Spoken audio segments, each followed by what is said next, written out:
मैं रमाशंकर त्रिलोकपुरी विधानसभा से और इस समय मौजूद हूँ प्रेमी विजेंद्र कुमार जी के साथ। आप देख रहे हो बीके न्यूज चैनल और रियल 7 न्यूज, जिसकी आप तक खबर पहुंचाने का हमारा लक्ष्य है और उद्देश्य है कि जन जन तक ये आवाज़ जन जन तक पहुंचे। जैसे मेरी विधानसभा में, हम त्रिलोकपुरी विधानसभा में, तो 8 से 9 मोहल्ला क्लिनिक हमारे यहाँ है। अस्पतालों की भीड़ खत्म हो गई है। उसकी वजह क्या है कि जिसको बुखार था, उल्टी दस्त थी, वो भी सीधा अस्पताल जाता लाल बहादुर शास्त्री। आज क्या है, आज मोहल्ला क्लिनिक जाता, आदमी घर से बाहर तुरंत निकल के जाता है। 2-2 शिफ्ट में मोहल्ला क्लिनिक चल रहे हैं। अगर मोहल्ला क्लिनिक को हटा दिया जाए थोड़ी देर के लिए, मान लेते तो अस्पतालों, वो एमसीडी ने मिली भगत करके महज 34 करोड़ रुपए में बेच दी। जी साथियों, जरा दिल्ली की जब भी राजनीति में उछाल होता है, या तो चुनाव का समय नजदीक हो या कोई सरकार नहीं बननी हो, और ऐसा ही उछाल आज देखने को मिल रहा है। आम आदमी पार्टी, भारतीय जनता पार्टी और अन्य दल बिल्कुल इस समय एक्टिव मूड में है, और एक्टिव मूड इसलिए है कि जनता को कैसे बरगलाया जाए, अपने अपने सभी प्रयासों में लगे हुए हैं, अपना अपना सभी पासे फेंकने में लगे हुए हैं। हमारे साथ प्रेमी विजेंद्र कुमार जी हैं। विजेंद्र कुमार, दिल्ली की राजनीति में एक नया मोड़ आया गया।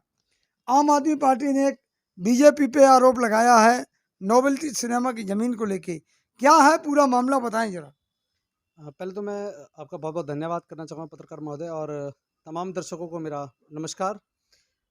नॉवेल्टी सिनेमा एक पुरानी दिल्ली में, खासकर चांदनी चौक इलाके के जो लोग हैं, बाशिंदे, वो बहुत अच्छे से जानते हैं कि वहाँ की जो ज़मीन है चांदनी चौक इलाके में, 10 बाई 10 की दुकान भी अगर आप लेने जाएं वहाँ, वो भी शायद 1-1.5 करोड़ रुपए से ऊपर की है, क्योंकि वो व्यापारी वर्ग से जुड़ा हुआ इलाका है। वहाँ व्यापार बड़े स्तर पर, कपड़े का व्यापार होता है, घड़ी मार्केट है, कैमरा मार्केट है, बराबर में लाजपत राय मार्केट है।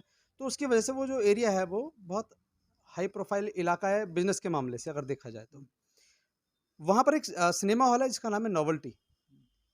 वो कई हज़ार वर्ग स्क्वायर मीटर में बना हुआ सिनेमा हॉल था। उसके पार्किंग एरिया भी काफ़ी सारा, उसके आसपास काफ़ी चौड़ी सड़कें भी हैं, जिससे कि जब फ़िल्म का शो ख़त्म होता था तो लोग बाहर निकलते थे बल्क में, तो जाम ना लग जाए और अफरा-तफरी की व्यवस्था ना हो, इसलिए सड़कें भी चौड़ी-चौड़ी हैं वहाँ आस-पास में। तो ऐसी प्राइम लोकेशन पर जो ज़मीन कई सौ करोड़ रुपए की है, जो आकलन किया है लोगों ने, वहाँ के लोगों से बातचीत हुई, भई इतनी सस्ती ज़मीन कैसे बिकी? तो उन्होंने कहा नहीं जी, ये तो बड़ा घोटाला हो गया है। तो यहाँ जो ज़मीन की कॉस्ट है, लगभग अंदाज़न बता रहे हैं कि 200 करोड़ रुपए की ज़मीन है लगभग, वो जो नोवेल्टी सिनेमा हॉल की ज़मीन थी। लगभग 166 करोड़ रुपए का ये घोटाला है। 166 करोड़ रुपए। बहुत बड़ी रकम है जो दिल्ली के विकास में काम आ सकती थी। एमसीडी के जो कर्मचारी हैं, सफाई कर्मचारी, उनकी तनख्वाह जो रुकी हुई है पिछली, वो देने के काम आ सकती थी। एमसीडी का जो कर्मचारी है नगर निगम में, जो टीचर्स हैं, उनकी तनख्वाह दी जा सकती थी उस पैसे से। उस पैसे से जो डिस्पेंसरी एमसीडी की हैं, उनमें जो डॉक्टर्स हैं, जो जो उनका स्टाफ है, मेडिकल स्टाफ है, उनकी तनख्वाह काफ़ी लंबे वक्त से पेंडिंग है। जी हाँ, ये देखा विजेंद्र कुमार जी ने ये बताया। अचानक इनको ये चिंता सता रही है कि जो एमसीडी के कर्मचारी हैं, डिस्पेंसरी कर्मचारी हैं, सफाई कर्मचारी हैं, तमाम लोगों की सैलरी दी जा सकती है, जबकि भारतीय जनता पार्टी आरोप लगाती है कि केजरीवाल जी सफाई कर्मचारियों की सैलरी नहीं दे रहे हैं। ये मुद्दा बार बार उठता है, इस पर क्या कहेंगे? देखिए, यहाँ एमसीडी के कई सारे संगठन हैं जिन्हें हम यूनियंस के नाम से जानते हैं। सफाई कर्मचारी यूनियन है, स्वास्थ्य कर्मचारी यूनियन है, और जो टीचर्स का एक समूह है, टीचर्स की यूनियन है, वो भी है। इन तमाम यूनियंस के मुकदमे माननीय हाई कोर्ट में चल रहे हैं कि भाई इनके सैलरीज हैं, पेंडिंग है। जब वहाँ जवाब तलब होता है एमसीडी से, तो आज तक एमसीडी ने कहीं वहाँ रिटर्न में नहीं कहा है माननीय न्यायालय में कि भाई हमें दिल्ली सरकार से पैसा लेना है और उनकी तनख्वाह इसलिए नहीं दे पा रहे हैं हम। वहाँ कहीं भी इन्होंने, कहीं जिक्र नहीं है इस बात का। अभी हाल ही में पीछे 900 कुछ करोड़ रुपए, 934 करोड़ रुपए आई थिंक, जहाँ तक मुझे ख्याल है 938 या 34, उतना करोड़ रुपया दिल्ली सरकार ने रिलीज किया, क्योंकि दीपावली का त्यौहार सभी सफाई कर्मचारियों घर में अच्छे से मन सके। लेकिन जब बीजेपी के मेयर अरविंद केजरीवाल के घर के बाहर बैठ जाते हैं, तब आप लोग क्यों नहीं जवाब देते हो उन मेयरों को, पार्षदों को?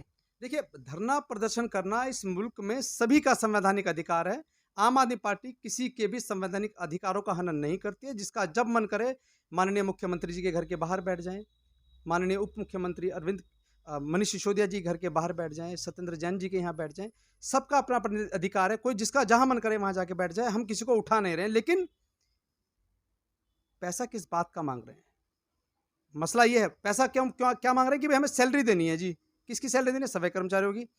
अब जब सफाई कर्मचारियों की सैलरी दिल्ली सरकार देगी, एमसीडी देगी। एमसीडी में कौन है?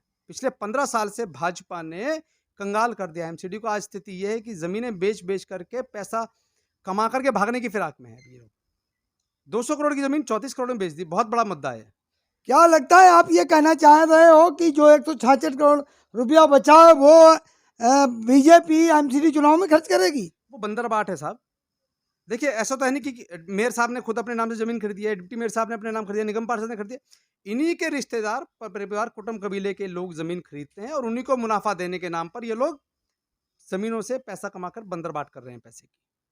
वहीं आम आदमी पार्टी पर भी आरोप लगा है कि जल बोर्ड का एक बहुत बड़ा घोटाला हुआ था, तो क्या आम आदमी पार्टी ने उसमें बंदरबाट की थी? नहीं, एक बात है, घोटाला कैसे करेंगे? पानी फ्री दे रहे हैं लोगों को, क्या पैसा बेच करके पैसा कमाया जा रहा है जो बंदरबाट करनी है? दिल्ली के प्रत्येक नागरिक को 20,000 लीटर पानी पर मंथ दिल्ली सरकार अरविंद केजरीवाल जी मुफ्त दे रहे हैं सबको। खैरात नहीं दे रहे साहब, अधिकार है। जैसे हमारे मौलिक अधिकार है, ऐसी एक आम नागरिक का अधिकार है, उसे बिजली वक्त पर मिले, उसे पानी वक्त पर मिले, उसे स्वच्छ हवा वक्त पर मिले।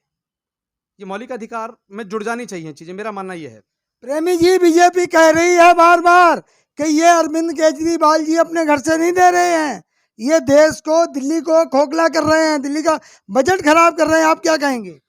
जब कर्नाटका में चुनाव होता है तो वहां पर माननीय गृह मंत्री भारत सरकार क्या नाम है उनका, अमित शाह जी कहते हैं कि हम दिल्ली की तर्ज पर 200 यूनिट फ्री हर महीने बिजली देंगे। अगर दिल्ली का खजाना खाली कर रहे हैं अरविंद केजरीवाल, तो क्या कर्नाटका को गड्ढे में डालेंगे ये इस तरह की बातें करके?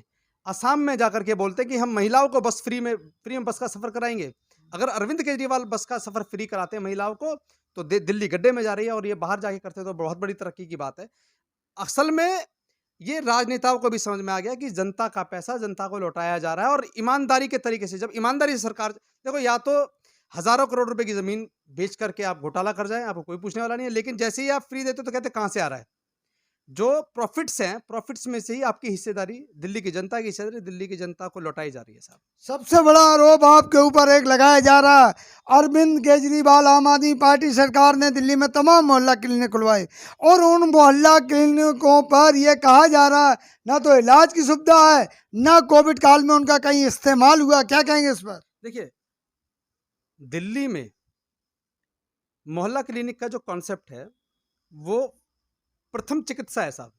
आपको बुखार हुआ, आप मोहल्ला क्लिनिक गए, दवा लाए, ठीक हो गए।